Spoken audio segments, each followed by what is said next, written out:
Dear student, welcome back to A Square classes. Today we are going to continue our next lecture on same topic, electrochemistry. Up to previous lecture we will completed our entire syllabus of electrochemistry. In this lecture we are going to solve some previous year question. We are going to discuss some previous year question which is already asked in either medical or engineering entrance examination like NEET, AIIMS and JEE. अभी जो मैंने question लिया है जो आपके सामने black board पे दिख रहा है, ये एम्स 2018 का पूछा हुआ क्वेश्चन है। मैं फिर से आपको एक बार यकीन दिलाऊंगा बेटा, जितना कंटेंट मैंने आपको इस थ्योरी को कंप्लीट करने में लगाया है, आप सारे लेक्चर को बार बार देखो, एक कंप्लीट नोट्स बनाओ और हर लेक्चर का मैंने लास्ट में समरी आपको दिया है, जो की पॉइंट दिया है उतनी ही को याद रखना है।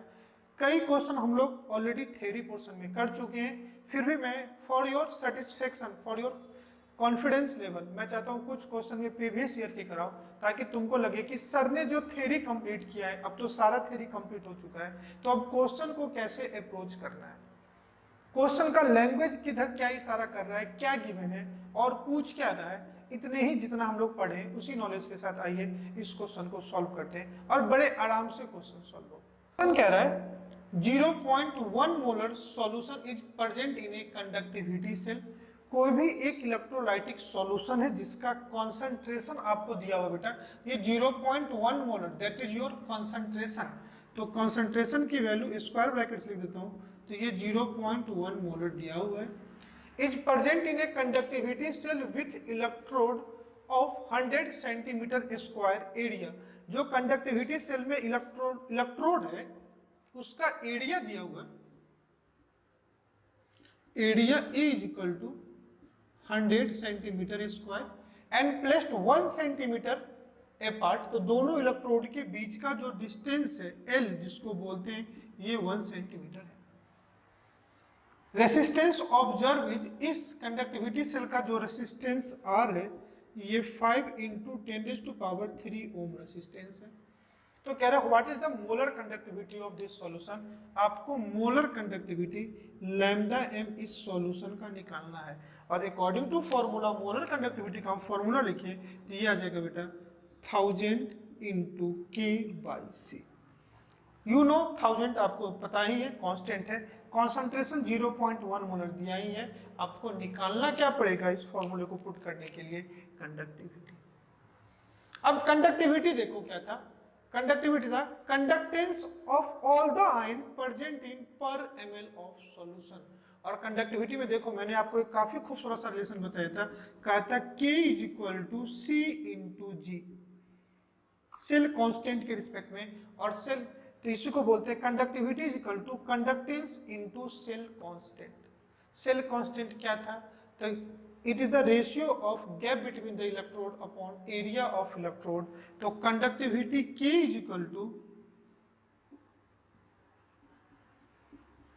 C क्या है आपका कंडक्टेंस, C क्या था आपका कंडक्टेंस, और कंडक्टेंस नहीं गिवन है लेकिन पता है conductance is equal to reciprocal of resistance. तो K is equal to 1/R × G, G की वैल्यू किसके इक्वल होती है, L/A के इक्वल होती है। अब पुट कर दो यहाँ पे तो वैल्यू आ जाएगा 1/5 × 10⁻³ that is your resistance. L/A की बात करोगे तो 1 सेंटीमीटर अपॉन 100 सेंटीमीटर स्क्वायर। कोई दिक्कत, सॉरी ये बेटा +3 है, तो आप ध्यान से देखो ये 10⁻³ और 10⁻² कितना होगा, 10⁻⁻5, तो ये 1/5 × 10⁻⁻5 हो गया। 1/5 को 0.2 × 10⁻⁻5 ये कंडक्टिविटी है, तो सीमेंस पर सेंटीमीटर। अब इसमें मैं इस फॉर्मूले को पुट कर दूं, जब इसमें मैं इस फॉर्मूले को पुट करूंगा तो ध्यान से देखो, मैं इधर ही पुट कर देता हूं, जब इसमें इस फॉर्मूले को आप पुट करोगे तो lambda m is equal to हो जाएगा 1000 × K/C। तो ये 1000 हो गया, K की वैल्यू आ गई 0.2 × 10⁻⁻5 अपॉन कॉन्सेंट्रेशन कितना है बेटा 0.1। 0.1 से ये 0.22 हो गया, तो ये 2 इंटू 10⁻³ और 10⁻⁻5, तो 10⁻⁻3, तो लैम्डा m इजिकल टू 0.02, ये क्या जाएगा सीमेंस सेंटीमीटर स्क्वायर पर मोल। That will be your answer. तो इतने ही आराम से, ऐसा कोई कुछ मैंने यूज किया ही नहीं जो आपकी नॉलेज से बाहर का है। कॉन्सेंट्रेशन 0.1 मोलर सॉल्यूशन दिया हुआ है, conductivity cell with electrode of 100 centimetre square area plus 1 centimetre का resistance observe is 5 × 10⁻³ ohm. What is the molar conductivity of this solution? इस सॉल्यूशन का आपको क्या मोलर कंडक्टिविटी निकालना है। तो molar conductivity equal to 1000 × K/C, तो अपने को K निकालना था। इसमें resistance and cell constant, area and length between the gap between the electrode दिया था। तो हम लोग जानते हैं K is equal to conductance into cell constant, conductance को reciprocal of resistance into cell constant L/A लिख सकते हैं। और इससे बेटा आप क्या कर सकते हो, तो इससे हमने K की वैल्यू निकाली और K की वैल्यू को इस इक्वेशन में पुट करके हम लोग का क्या गया आंसर। तो बस इसी टाइप के कॉन्सेप्ट को आपको यूज करने हैं, 1 बाय 1 आपसे क्वेश्चन सॉल्व करने हैं। तो आइए हम लोग नेक्स्ट क्वेश्चन देखते हैं। सब इसी टाइप से बनेंगे, आप आराम से सॉल्व करना सॉल्व होंगे। बेटा सेकंड क्वेश्चन देखो, ये भी एम्स 2016 का क्वेश्चन पूछा हुआ है। मैं क्यों आपको बार बार बोलता हूँ प्रीवियस ईयर क्वेश्चन सॉल्व करो, आपको समझ में आएगा। एक तो जो आपका एग्जाम है वो पूछ क्या रहा है और रिपीटेशन कैसा हो रहा है। सेम 2018 का क्वेश्चन हम देख चुके थे, ये बस उससे 2 साल पहले एम्स 2016 का क्वेश्चन है। सेम कॉन्सेप्ट है, बस एक थोड़ा अलग मॉडिफिकेशन है। वहां पे मोलर कंडक्टिविटी निकालना था, यहाँ पे इक्विवेलेंट कंडक्टिविटी निकालना। क्वेश्चन ध्यान से देखो, कह रहा है एक conductivity cell have cell constant. पहले वाले क्वेश्चन में एरिया और लेंथ दिया हुआ था, डायरेक्टली इसमें सेल कांस्टेंट जी की वैल्यू दे रखी है। G is equal to 0.5 centimetre inverse. Cell when filled with 0.01 molar NaCl solution, तो जो NaCl का कॉन्सेंट्रेशन है ये 0.01 मोलर है। कह रहा है द सॉल्यूशन रेसिस्टेंस, इसका जो रेसिस्टेंस है बेटा वो 384 ओम है। तो कह रहा है लैम्डा EQ बताओ। आप जानते हो कि लैम्डा m अपॉन, ये रिलेशन अपन जानते हैं, lambda m upon lambda EQ is equal to n factor. तो लास्ट क्वेश्चन में भी हम लोगों ने क्या निकाला था, मोलर कंडक्टिविटी, और मोलर कंडक्टिविटी को अगर n फैक्टर से डिवाइड कर दूं तो अपने को क्या निकल जाएगा, इक्विवेलेंट कंडक्टिविटी। कोई दिक्कत है क्या? नहीं ना। और आप वैसे लैम्डा EQ निकालोगे तो ये हो जाएगा 1000 इंटू K बाई नॉर्मलिटी। आप मोलरिटी और नॉर्मलिटी में, मोलरिटी को n फैक्टर से मल्टीप्लाई कर दो, आपको क्या निकल जाएगा, नॉर्मलिटी। तो आप वैसे भी निकाल सकते हो। तो दोनों केस में आपको निकालना क्या है, K। तो K क्या हो जाएगा, K is equal to resistance के टर्म्स में 1/R into cell constant G। Conductance, conductivity is equal to conductance into cell constant, और कंडक्टेंस को क्या लिख सकते हैं, रेसिप्रोकल ऑफ रेसिस्टेंस। तो 1/R कितना हो जाएगा, 1/384 इंटू सेल कांस्टेंट की जो वैल्यू है ये 0.5 है, तो ये आ जाएगा सीमेंस पर सेंटीमीटर। आप पुट कर दो। अब NaCl है, इलेक्ट्रोलाइट क्या है आपका, NaCl। तो अगर NaCl के केस में देखोगे, इन केस ऑफ NaCl, तो ये टूटेगा Na प्लस NCl माइनस, और इसका n फैक्टर कितना है, 1। तो अगर मैं लिख दूं lambda EQ is equal to, तो ये लैम्डा m अपॉन क्या आ जाएगा, n फैक्टर, और n फैक्टर की वैल्यू कितनी होती है, 1। और लैम्डा m की जगह क्या डाल सकता हूँ, 1000 इंटू K बाई C और अपॉन n फैक्टर। तो पुट कर दो 1000 इंटू कॉन्सेंट्रेशन की वैल्यू कितना आ गया, 0.5 अपॉन 384 अपॉन कॉन्सेंट्रेशन कितना दिया हुआ है, 0.01 अपॉन n फैक्टर, तो n फैक्टर कितना है, 1। अब आप इसको सॉल्व करोगे तो आ जाएगा 130.2 सीमेंस पर सेंटीमीटर स्क्वायर पर इक्विवेलेंट।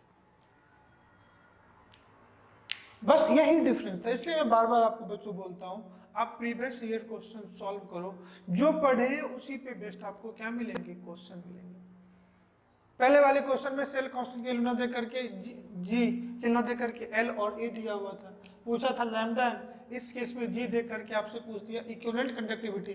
आप जानते हो इक्विवेलेंट कंडक्टिविटी को मोलर कंडक्टिविटी को एन फैक्टर से डिवाइड कर दो, एन फैक्टर 1 है तो जो मोलर कंडक्टिविटी है वही क्या हो जाएगी, इक्विवेलेंट कंडक्टिविटी। समझा ना? आप आराम से समझ करके लिखो, ये सारे क्वेश्चन आपसे सॉल्व होंगे। आइए नेक्स्ट क्वेश्चन हम लोग देखते हैं। कह रहा है if the standard electrode potential of a cell is 2 volt, cell का जो स्टैंडर्ड इलेक्ट्रोड पोटेंशियल है 2 वोल्ट है at 300 kelvin, the equilibrium constant K for the reaction. ये सेल रिएक्शन दिया हुआ है Zn solid plus Cu plus 2 ion gives Zn plus 2 and copper solid. तो ये आपका फुल सेल गिवन है। फुल सेल का standard electrode potential E naught of cell, standard लगाए तो बेटा हम लोग ई नॉट ऑफ सेल लेंगे, ये कितना होगा 2 वोल्ट। क्लियर? इसमें आपसे पूछा क्या है, सेल कांस्टेंट बताओ, तो मुझे के की वैल्यू बतानी है, सेल कांस्टेंट इसी की वैल्यू हम लोग को निकालना है। तो इक्विलिब्रियम से जब हम लोग नेक्स्ट इक्वेशन के बाद गैल्वेनिक सेल का कोरिलेशन देख रहे थे किससे, केमिकल इक्विलिब्रियम से, तो वहां पे हम लोगों ने एक रिएक्शन पढ़ा था, change in Gibbs free energy is equal to minus NF into E naught. और दूसरा एक रिलेशन पढ़ा था delta G is equal to minus RT ln K equilibrium. ये हम लोग रिलेशन अपने को निकालना क्या है, इक्विलिब्रियम कांस्टेंट की वैल्यू, के इक्विलिब्रियम की वैल्यू निकालनी है, तो आपको के इक्विलिब्रियम निकालना है। तो हम लोग इस इक्वेशन को यूज करेंगे, change in gives free energy is equal to minus RT ln K equilibrium. अब इस के इक्विलिब्रियम के लिए देखो R की वैल्यू आपको दे रखी है 8 जूल पर केल्विन पर मोल, टेम्परेचर 300 केल्विन दे रखा है, और आपको के इक्विलिब्रियम की वैल्यू निकालनी है। इससे पहले आपको क्या करना पड़ेगा, डेल्टा जी की क्या करने की वैल्यू निकालना पड़ेगा। तो मैं डेल्टा जी की इस वैल्यू के लिए मैं इस इक्वेशन से डेल्टा जी को minus NF into E naught of से लिख लूं, तो डायरेक्टली अगर मैं फॉर्मूला को सब्स्टिट्यूट करूं तो यह जाएगा minus NF into E naught of cell is equal to minus RT ln K equilibrium. Minus minus क्या हो जाएगा, कैंसिल। तो यहां से आप K equilibrium ln K equilibrium की वैल्यू निकालोगे, ln के इक्विलिब्रियम, तो ये आ जाएगा NF into E naught of cell upon नीचे में क्या आ जाएगा R इंटू टी। अब देखो इस सेल इक्वेशन से अब देखो तो n की वैल्यू कितनी है, इस सेल इक्वेशन को अगर मैं लिख दूं तो यहां पे देखो जिंक मेटल से कहां जा रहा है Zn प्लस 2 इलेक्ट्रॉन, कॉपर को देखो Cu प्लस 2 इलेक्ट्रॉन कहां जा रहा है कॉपर, तो total number of electron transfer कितना है 2, तो n की वैल्यू कितनी होगी 2। F की वैल्यू ऑलरेडी दी हुई है 96500, E naught of the cell 2 volt दिया हुआ है, R की वैल्यू गिवन है और टेम्परेचर की वैल्यू गिवन है, तो डायरेक्टली आप निकाल सकते हो। आओ हम लोग डायरेक्टली फॉर्मूला पुट कर देते हैं, ln K equilibrium is equal to NF into E naught of cell minus RT, n की वैल्यू डाल दो 2, 96500 multiply E naught of cell 2 upon R की वैल्यू कितनी आ जाएगी 8 मल्टीप्लाई 300। जब आप इसको सॉल्व करोगे इससे ये क्या हो जाएगा कैंसिल, 2 1 जा 2 2, तो ये वैल्यू आ जाएगा 965 डिवाइडेड बाई 3 2 जा 6। ये जब सॉल्व करोगे तो ये वैल्यू आ जाएगा 160 की। तो आपसे पूछा किसका वैल्यू है, calculate the value of equilibrium constant. तो अपने को चाहिए क्या, के इक्विलिब्रियम की वैल्यू। तो अब देखो यहाँ पे आ गया ln K equilibrium is equal to 160, तो मैं क्या ले लूं taking anti log both side, तो के इक्विलिब्रियम की वैल्यू जाएगी e to the power 160। That will be your answer. अब देखना ऑप्शन इसी के फॉर्मेट में, e टू द पावर के फॉर्मेट में। क्वेश्चन ध्यान से समझना, कोई भी एक सेल गिवन है, फुल सेल रिएक्शन गिवन था, zinc solid plus copper ions gives zinc ion plus copper ions. Electrochemical cell में ये रिएक्शन हम लोग कई बार देख चुके थे। इस हाफ सेल में जिंक जो पार्ट थे ये एनोड हाफ सेल के पार्ट है और जो कॉपर है वो कैथोड हाफ सेल के पार्ट थे। नंबर ऑफ इलेक्ट्रॉन ट्रांसफर क्या थे 2। सेल कांस्टेंट की वैल्यू पूछी है। Cell constant and Gibbs free energy के बीच में एक ही रिलेशन था, delta G is equal to minus R T L N K equilibrium. अब के इक्विलिब्रियम के वैल्यू के लिए आपको क्या चाहिए, डेल्टा जी। तो हम लोग डेल्टा जी फिर दूसरे फॉर्मूले से निकालेंगे, delta G is equal to minus N F into E naught of cell. अब दोनों डेल्टा जी को मैंने क्या कर दिया, इक्वल कर दिया, दोनों माइनस साइन क्या हो गया, कैंसिल। तो यहाँ से अपने को लॉग के इक्विलिब्रियम की वैल्यू आ गई N F E naught of cell upon क्या आर टी। सारी वैल्यू दे रखी थी, हमने क्या कर दिया, पुट कर दिया। तो लॉग ऑफ के इक्विलिब्रियम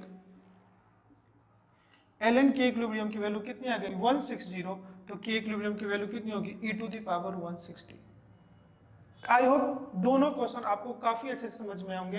ये भी क्वेश्चन लास्ट ईयर जी 2019 के ही क्वेश्चन। तो आपको हर क्वेश्चन को वन बाय वन करके पढ़ना है। क्वेश्चन में क्या गिवन है आप इसको बहुत आराम से समझो, और क्या पूछ रहा है आप लिंक करके देखो, गिवन क्या है पूछ क्या रहा है। कहीं ना कहीं हमने जो पढ़ा है इसी के बीच का कोई ना कोई कॉन्सेप्ट इसमें होगा। आइए हम लोग नेक्स्ट क्वेश्चन देखते हैं, आप इसको आराम से लिख लो। तो यहाँ पे नेक्स्ट क्वेश्चन हम लोग देखते हैं, कह रहा है in the cell, cell representation आपको गिवन है। सेल रिप्रेजेंटेशन गिवन है, थोड़ा सा आप रिकॉल कर लो, ये किसका रिप्रेजेंट है। तो ये रिप्रेजेंटेशन है सॉल्ट ब्रिज का। सॉल्ट ब्रिज के जो लेफ्ट हैंड साइड में होगा इसको क्या बोलते हैं, एनोड हाफ सेल। और सॉल्ट ब्रिज के जो राइट हैंड साइड में होगा इसको क्या बोलते हैं, कैथोड हाफ सेल। अब एनोड हाफ सेल में आप हाफ सेल पहचानोगे तो देखो दिया हुआ है प्लेटिनम, ये सॉलिड है, H2 गैस है और HCl एक्वस में आ रहा है। यहाँ पे जो गैस है वो आयन में आ रहा है, gas ion half cell electrode है जिसमें हाइड्रोजन गैस का क्या हो रहा है, ऑक्सीडेशन। जब गैस आयन में मूव करेगा तो उसका क्या हो रहा है, ऑक्सीडेशन। और सेम टाइप इधर देखो metal ion electrode half cell है, जो कैथोड हाफ सेल में यहाँ पे क्या होगा, रिडक्शन। अब ध्यान से देखो AgCl सॉलिड से ये Ag में आ रहा है, तो इस AgCl में देखोगे तो ये Ag प्लस Cl माइनस में होगा, सिल्वर का क्या हो रहा है, रिडक्शन। तो ये एक सेल रिप्रेजेंटेशन दिया हुआ है, कह रहा था सेल पोटेंशियल इज 0.92 वोल्ट, जो इसका ई ऑफ सेल है। अगर यहाँ पे कहता है स्टैंडर्ड सेल पोटेंशियल तो वो ई नॉट ऑफ सेल होता, यहाँ पे जो सेल पोटेंशियल है वो 0.92 वोल्ट है।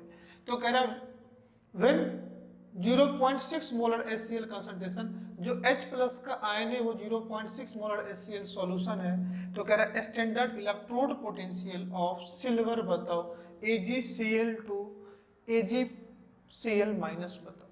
तो अब सबसे पहले क्या करते हैं, इस दोनों सेल रिप्रेजेंटेशन को सेल रिएक्शन के फॉर्मेट में लिखते हैं, फिर अपने को समझ में आएगा कि करना क्या है। तो पहले केस में देखोगे तो ये हाइड्रोजन गैस है, ये गैस किस में जाएगा, आयन में। तो ये आएगा 2H प्लस एंड 2 इलेक्ट्रॉन्स। और इस hydrogen gas ion half cell electrode का जो ई ऑफ सेल है, अगर मैं इसका बात करूं ई नॉट ऑफ OP जो होगा ये 0 वोल्ट है। इस सेल की बात कर लो तो इस सेल में देखोगे तो ये AgCl दिया हुआ है, तो अपन AgCl फॉर्मेट में लेते हैं। इस केस में ये किस में टूटेगा, थोड़ा आपको समझाने के लिए मैं लिख देता हूँ Ag प्लस Cl माइनस। तो ऑलरेडी देखो यहाँ क्लोराइड माइनस के फॉर्म में ही है, तो Ag है वो एक इलेक्ट्रॉन लेकर के कहाँ जाएगा, Ag solid plus Cl minus ion as it is है, और इस केस में रिडक्शन हो रहा है तो इसका E नॉट ऑफ Rp जो है यही निकालना है, इसको मैं x वोल्ट लेता हूँ। अब अपन को करेंगे क्या, इन दोनों हाफ सेल रिएक्शन को ऐड कर दो तो you will get your full cell reaction. और यहाँ पे जो आएगा ई नॉट ऑफ सेल आएगा, ये कितना आ जाएगा, डायरेक्टली x वोल्ट आ जाएगा। अब कभी भी फुल सेल रिएक्शन लिखते हैं तो उसमें इलेक्ट्रॉन क्या होने चाहिए, कैंसिल आउट। तो आप इक्वेशन 2 को मल्टीप्लाई किससे करोगे, 2 से। तो ये 2 इलेक्ट्रॉन ये 2 इलेक्ट्रॉन क्या होगा, cancel, because full cell reaction में इलेक्ट्रॉन कभी भी आपको नहीं दिखने चाहिए। तो फुल सेल रिएक्शन क्या होगा, H2 gas plus 2 molecule of AgCl, it will gives 2H plus equal, और यहाँ पे जो E नॉट ऑफ सेल है वो क्या है, x वोल्ट।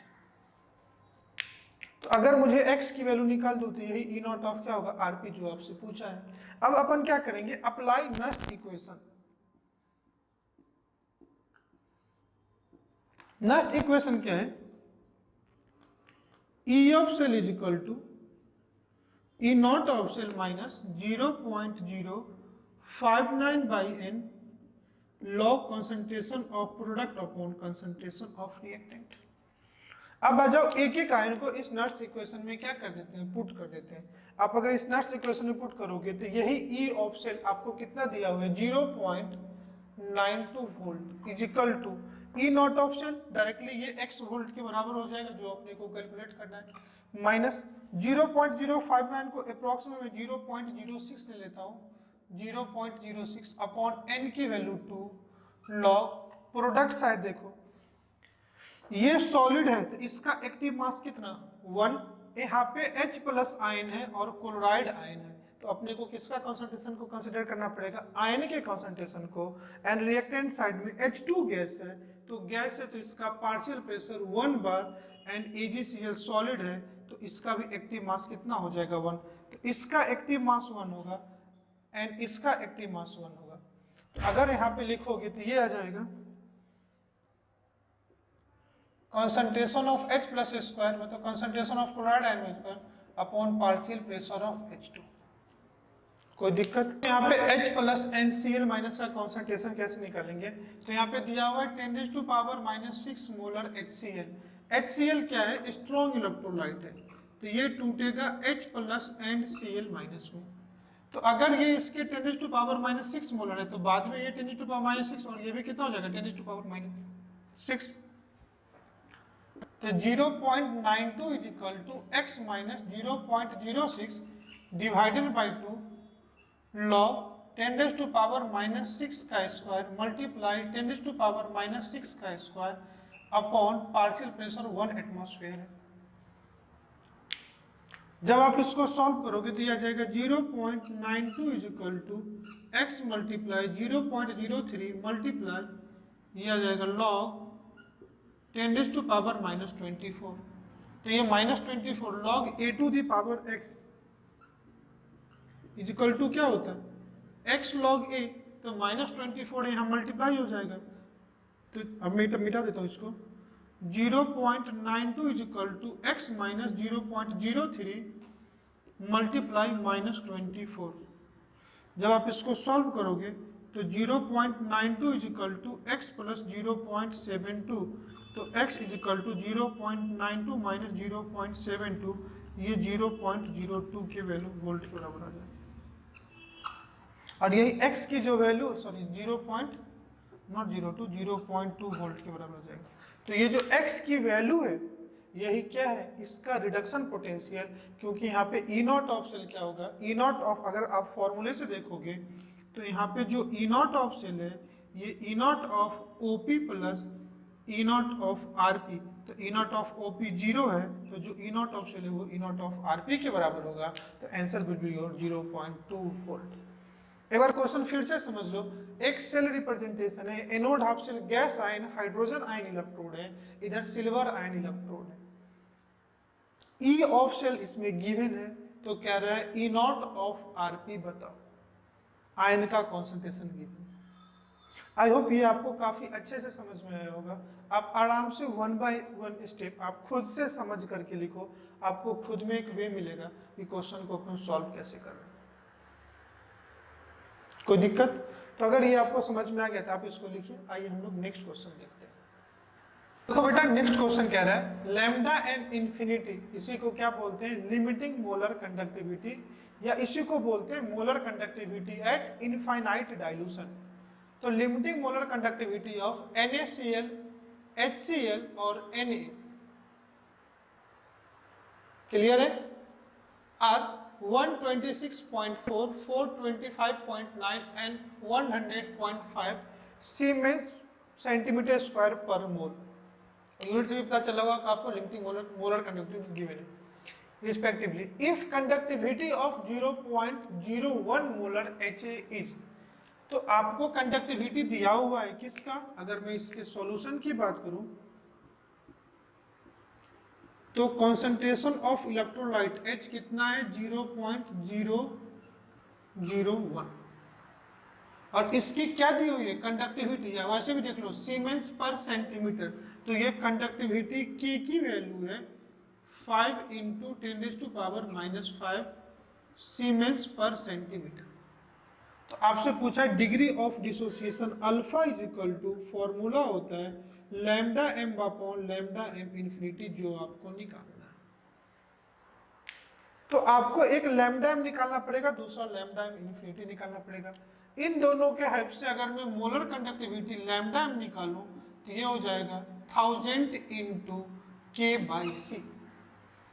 तो वैल्यू पुट कर दो 1000 कंडक्टिविटी 5 × 10⁻⁻5 अपॉन कॉन्सेंट्रेशन कितना हो जाएगा 0.001। जब आप इसको सॉल्व करोगे तो ध्यान से देख लो बेटा, ये कितना हो जाएगा, ध्यान से देखो 10⁻³ और 10⁻⁻5, तो ये 10⁻⁻2, तो 5 × 10⁻⁻2 और ये 10⁻⁻3 ऊपर जाएगा तो कितना हो जाएगा 10⁻+3, तो 10⁻³ कितना +3, तो ये कितना आ जाएगा सीधा सीधा 50। यूनिट की बात करोगे तो सीमेंस सेंटीमीटर स्क्वायर पर मोल। अब दूसरा आपको जो चैलेंजिंग फैक्टर है निकालना है, ये आपको निकालना है limiting molar conductivity lambda M infinity आपको निकालना है। किसका? Electrolyte H। तो अब इन तीनों से निकालना है। देखो अब NaCl से क्या मिलेगा Na+Cl-, आपको यहां पे चाहिए क्या lambda H plus lambda A-। तो H प्लस आपको कहां से मिलेगा, यहां से मिलेगा, A- कहां से मिलेगा, यहाँ। तो इन दोनों को क्या कर दो ऐड कर दो, और इसमें एक्स्ट्रा क्या है Cl-, इसमें एक्स्ट्रा क्या है NaCl, तो इसको क्या कर दो माइनस कर दो, क्योंकि ये दोनों जो आयन है उनको ऐड करो और जो बाकी बच रहे उसको क्या कर दो ऑड आयन को माइनस कर दो। तो इसको मैं लिख सकता हूं molar conductivity of HCl plus molar conductivity of NaA minus molar conductivity of NaCl। जब आप इसको लिखोगे तो देखो HCl का कितना है सेकेंड 425.9 प्लस NaI का कितना है 100.5 माइनस NaCl का कितना है 126.4। जब आप इसको करोगे तो ये आपको अप्रॉक्स में बेटा आ जाएगा, अप्रॉक्स में आ जाएगी 400 के इक्वल। कोई दिक्कत? और जब ये वैल्यू बेटा 400 के इक्वल आ गई तो अब आपको लैम्डा एम निकल गया, लैम्डा एम इन्फिनिटी निकल गया। ये लैम्डा एम इन्फिनिटी है limiting molar conductivity at infinite dilution.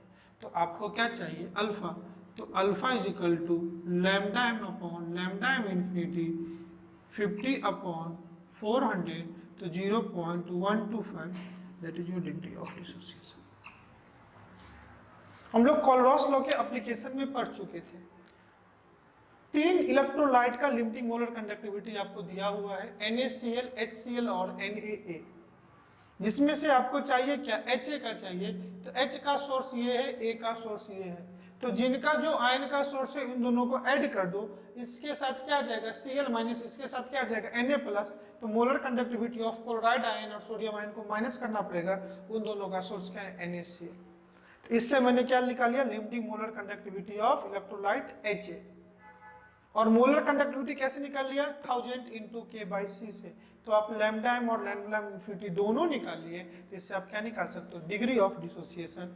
ये भी बेटा क्वेश्चन JEE 2019 का क्वेश्चन है। एकदम आराम से 1 बाय 1 करना है, ऐसा कुछ नहीं है कि डिफिकल्ट है। जितना मैंने आपको पढ़ाया और जितना आपका नॉलेज है सफिशिएंट है आपसे क्वेश्चन सॉल्व होने के लिए with accuracy and with in time limit. कोई दिक्कत समझ में आया? आइए हम लोग इसी पे नेक्स्ट क्वेश्चन को देखते हैं। बच्चों नेक्स्ट क्वेश्चन हम लोग देखते हैं, नेक्स्ट क्वेश्चन क्या कह रहे हैं। पहले क्वेश्चन समझते हैं फिर मैं बता दूंगा कि ये किस एग्जाम में पूछा हुआ क्वेश्चन। कह रहा है स्टैंडर्ड STD मतलब मैं शॉर्ट में लिख दूं standard gives free energy for the given cell reaction आपसे गिब्स फ्री एनर्जी पूछा है, डेल्टा जी नॉट की वैल्यू पूछी है। Standard Gibbs free energy of a given cell reaction in kilo joule per mole at 298 kelvin. Cell reaction आपको दिया हुआ है और जानते हो इस सेल रिएक्शन की जो एन की वैल्यू है 2, क्योंकि जिंक 2 इलेक्ट्रॉन लॉस कर रहा है, कॉपर 2 इलेक्ट्रॉन गेन कर रहा है। तो आप जानते हो delta G is equal to minus N F into E naught of cell. अगर स्टैंडर्ड डेल्टा जी नॉट है तो ये ई नॉट ऑफ सेल हो जाएगा। अब सब वैल्यू आपको यहाँ पे दिख रही होगी कि number of mole of electron transfer 2 है, फराडे की वैल्यू दी हुई है 96500 कूलम मल्टीप्लाई कितना 2 वोल्ट। तो इससे जो गिब्स फ्री एनर्जी आएगी बेटा, देखो ये वोल्ट है, ठीक है, तो इससे जो जी की वैल्यू आएगी वो जूल में आएगी। आपसे कह रहा है किलो जूल पर मोल में निकालो, तो इसको कैसे करोगे, 1000 से डिवाइड कर दो। एक बार फिर से समझते हैं क्वेश्चन क्या कह रहा है। कह रहा है the standard gives free energy for the given cell reaction in kilo joule per mole at 298 kelvin is zinc solid plus copper ion equals gives copper ion equals plus copper solid. ये इतना दिया हुआ है। कह रहा है delta gives free निकल की value, delta G of reaction निकालो। तो delta G equal to minus N F into E naught of cell, kilo joule में कह रहा है तो किलो के लिए 1000 से क्या कर दिया, डिवाइड कर दिया। जब आप इसको सॉल्व करोगे तो ये वैल्यू आ जाएगी -4, तो 4 मल्टीप्लाई 965 बाई 10, तो ये आ जाएगा -384 किलो जूल। सिंपल सा क्वेश्चन था, आराम से आप इसको समझ के सॉल्व कर सकते हो। कोई दिक्कत, आप इस कैलकुलेशन को सॉल्व करें ना, आपको यही -384 किलो जूल पर मोल आंसर आ गया। कोई दिक्कत इसमें? ये जेई 2019 का क्वेश्चन पूछा हुआ है, जेई 2019 का पूछा हुआ क्वेश्चन। नेक्स्ट क्वेश्चन देखो, नेक्स्ट क्वेश्चन क्या कह रहा है, आप आराम से समझ के लिखना। जो भी क्वेश्चन आप कर रहे हो आप खुद से अप्रोच लो, आप भी वही मेथड से सॉल्व करोगे जिस मेथड से मैं सॉल्व कर रहा हूं, क्योंकि हम दोनों एक ही कॉन्सेप्ट को पढ़ा है। क्वेश्चन कह रहा है ए solution of NiNO3 electrolyte electrolyte between platinum electrode. आपको पता है प्लेटिनम इनर्ट इलेक्ट्रोलाइट है, तो इलेक्ट्रोलाइट को समझ लो। ये NiNO3 नाइट्रेट आयन, ये टूटेगा Ni प्लस 2 NiNO3 माइनस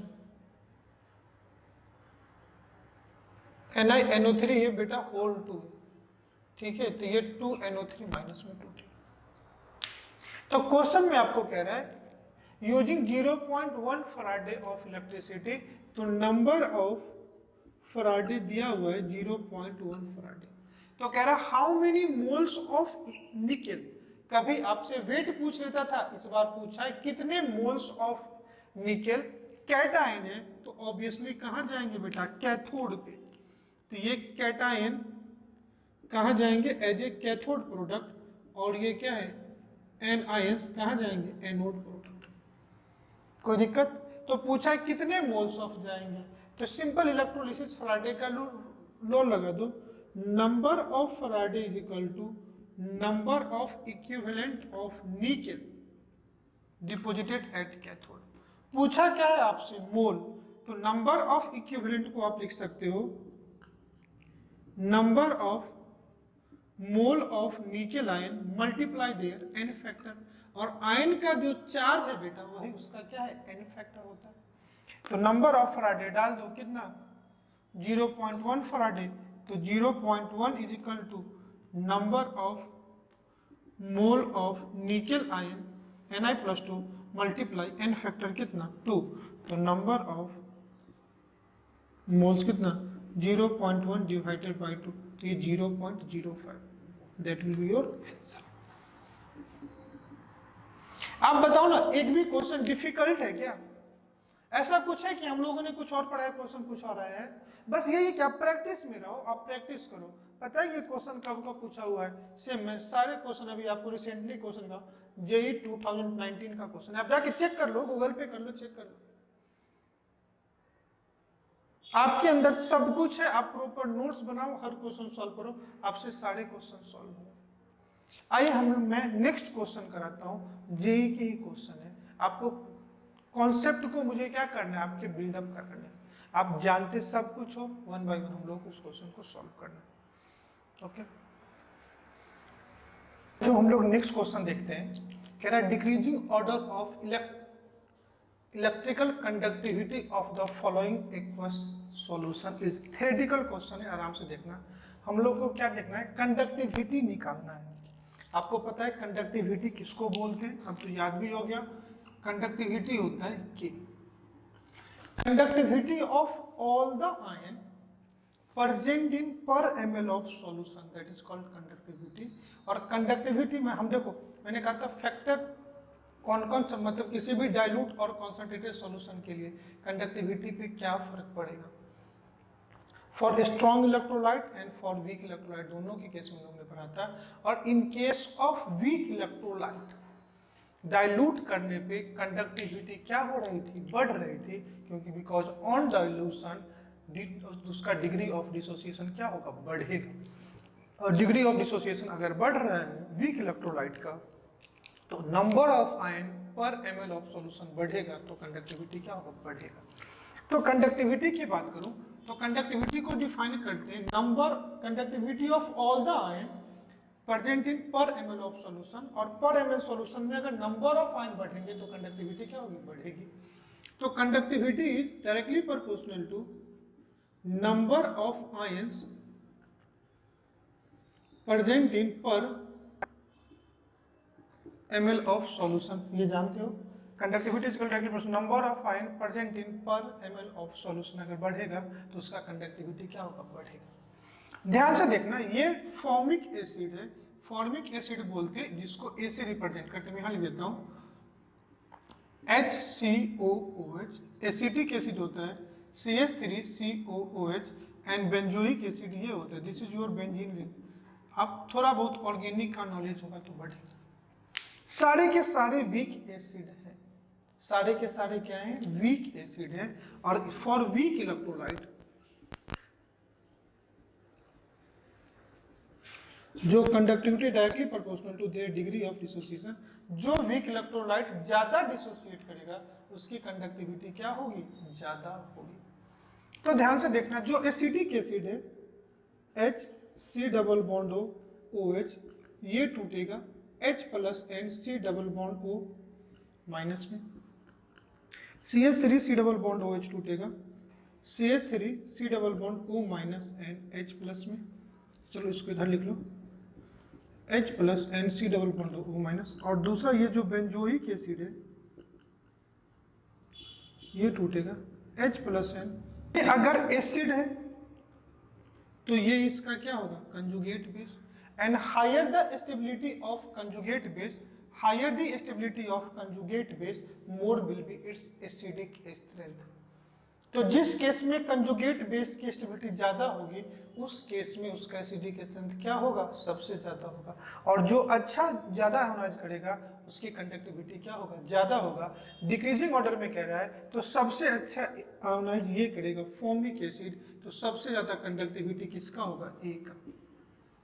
अब इन दोनों में बात कर लो, ये होगा CH3C डबल बॉन्ड OH। इस स्ट्रक्चर को ऐसे लिखोगे CH3C double bond O minus. इस कंजुगेट बेस में आगे हम लोग पढ़ेंगे ऑर्गेनिक में, ये कंजुगेट बेस रेजोनेंस के थ्रू स्टेबलाइज होगा। ये देखो ना, ये इलेक्ट्रॉन रिच स्पीसीज है, क्या है, एनाइन है। तो जितना ज्यादा ये ग्रुप इलेक्ट्रॉन विड्रॉइंग होगा वो कंजुगेट बेस की स्टेबिलिटी को क्या करेगा, बढ़ाएगा। तो ये कार्बन जो है ये sp3 है और ये कार्बन जो है ये sp2 है। और electronegativity is directly proportional to s character. यहाँ s करेक्टर कितना है, सॉरी ये sp है, तो ये s करेक्टर यहाँ पे कितना है, यहाँ पे जो s 33% और यहाँ पे जो s करेक्टर है वो 25% है। तो ये ज्यादा स्टेबलाइज करेगा, तो बेंजोइक एसिड की एसिडिक स्ट्रेंथ एसिटिक एसिड से क्या होगा, ज्यादा होगा। तो देन क्या हो जाएगा, C, और देन क्या होगा। आप दो एसिड का तो आराम से कंपेयर कर सकते हैं ना। Formic acid and acetic acid, formic acid stronger acid होगा with respect to acetic acid, तो A का B से ज्यादा होगा, A का B से ज्यादा होगा। और ध्यान से देखना, अब B एंड C में कंपेयर कर लो, तो ये sp3 कार्बन है, ये sp2 कार्बन, sp2 ज्यादा इलेक्ट्रोनेगेटिव होगा तो ये इलेक्ट्रॉन डेंसिटी को खींचेगा, इस केस में कंजुगेट बेस ज्यादा स्टेबलाइज होगा, तो your answer will B A, C and B। एकदम आसान सा क्वेश्चन आते हैं आपके एग्जामिनेशन में। और बात करोगे बेटा ये क्वेश्चन, तो ये JEE 2019 के पूछे हुए क्वेश्चन है। आइए मैं नेक्स्ट एक क्वेश्चन करा रहा हूं, ये आपके एम्स में पूछा हुआ क्वेश्चन है। कह रहा hydrofluoric acid is a weak acid at 25 degree centigrade. तो यहाँ पे जो HF है ये वीक एसिड है, ये टूटेगा H plus and F minus में, और इस केस में इसका जो डिसोसिएशन होगा ये K होगा। The molar conductivity of 0.2 molar HF, तो HF का जो कॉन्सेंट्रेशन दिया हुआ है ये 0.02 मोलर दिया हुआ है। मोलर कंडक्टिविटी लैम्डा m दिया हुआ है, molar conductivity of 0.2 molar HF is lambda m of HF is 176.2 siemens centimetre square पर मोल, और HF का limiting molar conductivity lambda m infinity भी दे रखा है 405.2 सीमेंस सेंटीमीटर स्क्वायर पर मोल। तब पूछा है कैलकुलेट इट्स इक्विलिब्रियम कांस्टेंट की वैल्यू पूछा है। तो वीक इलेक्ट्रोलाइट के लिए सबसे पहले आपको क्या निकालना पड़ेगा बेटा, डिग्री ऑफ डिसोसिएशन, क्योंकि वीक इलेक्ट्रोलाइट कभी भी 100% आयोनाइज नहीं करता है, तो आपको उसका क्या निकालना पड़ेगा, डिग्री ऑफ डिसोसिएशन। तो इन दोनों के हेल्प से आप निकाल लो अल्फा, तो alpha is equal to lambda m upon lambda m infinity. तो आप जब निकालोगे तो आ जाएगा 176.2 डिवाइडेड बाई 405.2। जब आप इसको सॉल्व करोगे तो ये अल्फा की वैल्यू आ जाएगी 0.435, 0.435, that is the value of alpha. अब निकाल ले, तो मैं क्या करता हूँ इसको थोड़ा सा मिटा देता हूँ ताकि हम लोग को स्पेस मिल जाए। चलो K is equal to concentration of H plus ion into fluoride ion upon concentration of HF। कोई दिक्कत? और अगर इसके डिसोसिएशन से देखोगे तो इसके C मोल थे तो 0 0, तो इसके C अल्फा, तो इसके C अल्फा, ये C minus C alpha for weak electrolyte के लिए जानते हैं। तो डायरेक्टली अगर मैं फॉर्मूला से लिख दूं तो ये कितना हो जाएगा, C alpha square is equal to 1 minus alpha. Degree of dissociation क्या है, अल्फा। डिग्री ऑफ डिसोसिएशन कैसे डिफाइन करते हो, number of mole dissociated from one mole. नहीं ये तो आप फिर से देख लो, मैं करा ही देता हूँ। HF आयोनाइज करेगा H plus and F minus, initial इसके मोल कितने हैं C। डिग्री ऑफ डिसोसिएशन कितना है अल्फा, तो डिग्री ऑफ डिसोसिएशन होता है number of mole dissociated from one mole, one mole से अल्फा, तो 2 मोल से 2 अल्फा, 3 मोल से 3 अल्फा, C मोल से C अल्फा डिसोसिएट करेगा, तो ये कितने मिलेंगे C अल्फा C अल्फा। ये C थे, C अल्फा डिसोसिएट कर गए तो बचे कितने C माइनस C अल्फा। तो वैल्यू पुट कर दो, H प्लस की value C alpha into C alpha, नीचे C minus C alpha, C common लोगे तो 1 माइनस अल्फा जाएगा, यहाँ से C कॉमन ले लोगे तो ये 1 माइनस अल्फा जाएगा, एक से एक C से C cancel, C alpha square upon 1 minus alpha.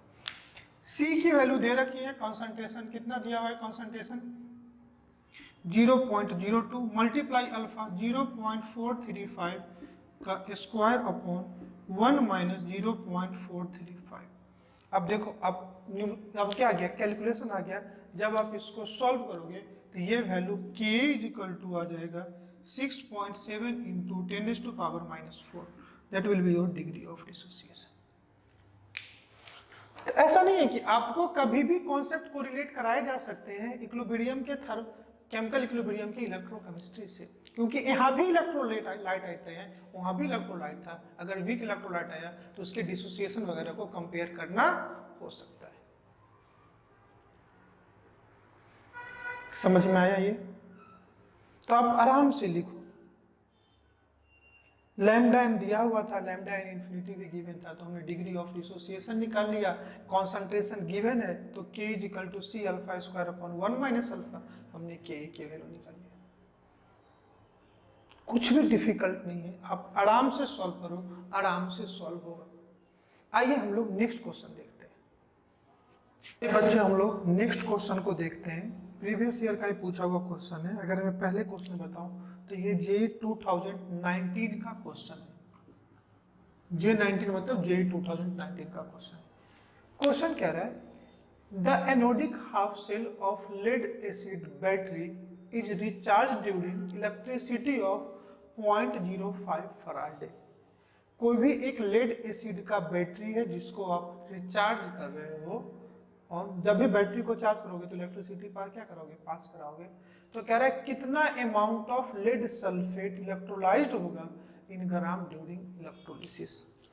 तो ये जो लेड सल्फेट है, ध्यान से देखना बच्चों, PbSO4 it will ionise into Pb+2 and SO4-2।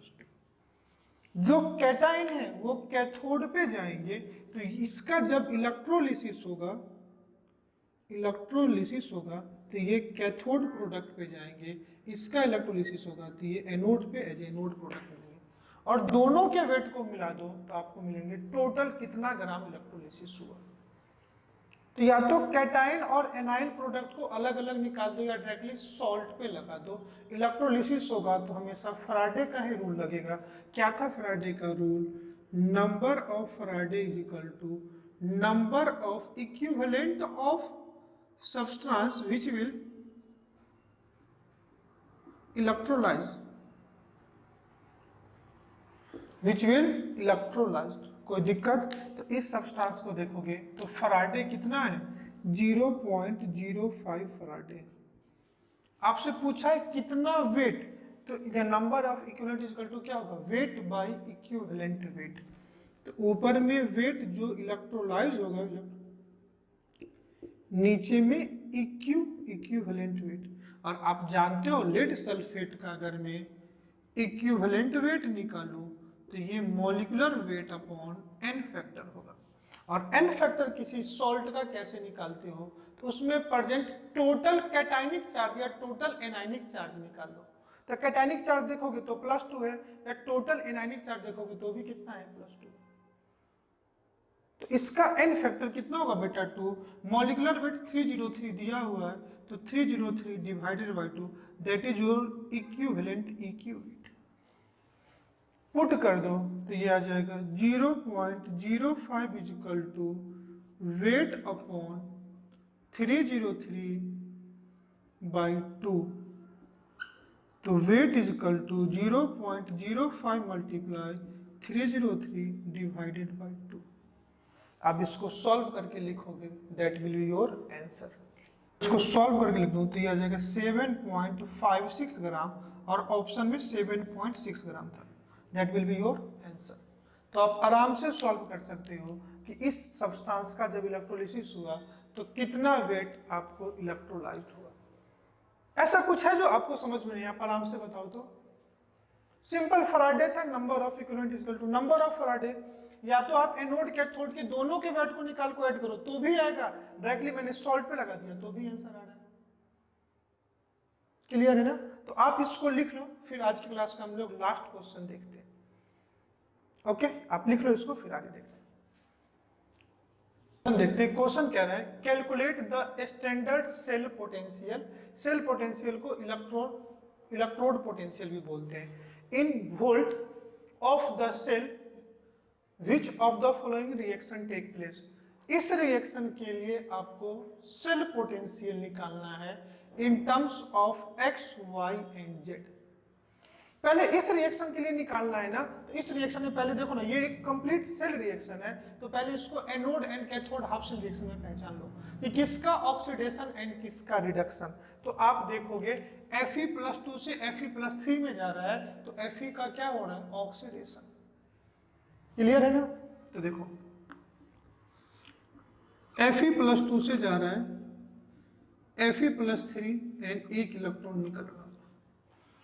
तो इसका क्या हो जाएगा, ई नॉट ऑफ ओपी, कुछ भी होगा इसको मैं ए पकड़ता हूं, हमने खुद से ए ले लिया। दूसरा, इस सेल रिएक्शन से देखोगे तो सिल्वर का रिडक्शन हो रहा है, तो Ag जो है ये Ag प्लस एक इलेक्ट्रॉन लेकर के ये Ag सॉलिड में जा रहा है, और इसका क्या लेंगे, ई नॉट ऑफ Rp, ये हमने B ले लिया। तो इस सेल का अगर मुझे निकालना पड़े तो इससे इसको कैंसिल कर दूं तो यही फुल सेल आ जाएगा, और यही ई नॉट ऑफ सेल क्या हो जाएगा, इन दोनों को ऐड कर दो, E naught of OP plus E naught of RP, तो मुझे ए प्लस बी निकल जाएगा, और यही अपने को फाइंड आउट करना है। और मुझे ए एंड बी की वैल्यू निकालनी है, उसके रिस्पेक्टिव में यहाँ पे दिया हुआ है एजी प्लस से एजी एक्स वोल्ट, तो Ag प्लस से Ag जो मैंने B लिया है, तो B की वैल्यू निकल गई x वोल्ट। अब मुझे इन दोनों के रिस्पेक्ट से Fe प्लस 2 से Fe और Fe plus 3 to Fe x y and z volt दिया हुआ है, इससे करस्पॉन्डिंग मुझे A की वैल्यू निकालनी है। अब आ जाओ इसको लिखते हैं, तो ये Fe plus 2 electrons gives Fe, तो ये रिडक्शन हो रहा है, तो इसका ई नॉट ऑफ सेल दिया हुआ है y वोल्ट। दूसरा है Fe plus 3 electron to Fe, इसका ई नॉट ऑफ सेल जो है बेटा ये दिया हुआ है z वोल्ट। आपको चाहिए क्या, तो रिएक्टेंट साइड में Fe प्लस 2 चाहिए और प्रोडक्ट साइड में Fe प्लस 3 चाहिए। तो मुझे इन दोनों सेल रिएक्शन को ऐसे एडजस्ट करो कि you will get this reaction. तो इसको मैं क्या करता हूं, इक्वेशन 1 ले लेता हूं, इसको मैं इक्वेशन 2 ले लेता हूं, मैं इक्वेशन 1 माइनस इक्वेशन 2 कर देता हूं। ध्यान से देखना, इक्वेशन 1 माइनस इक्वेशन 2 करोगे तो क्या मिलेगा, देखना Fe plus 2 electrons gives Fe, और Fe gives Fe plus 3 and 3 electron.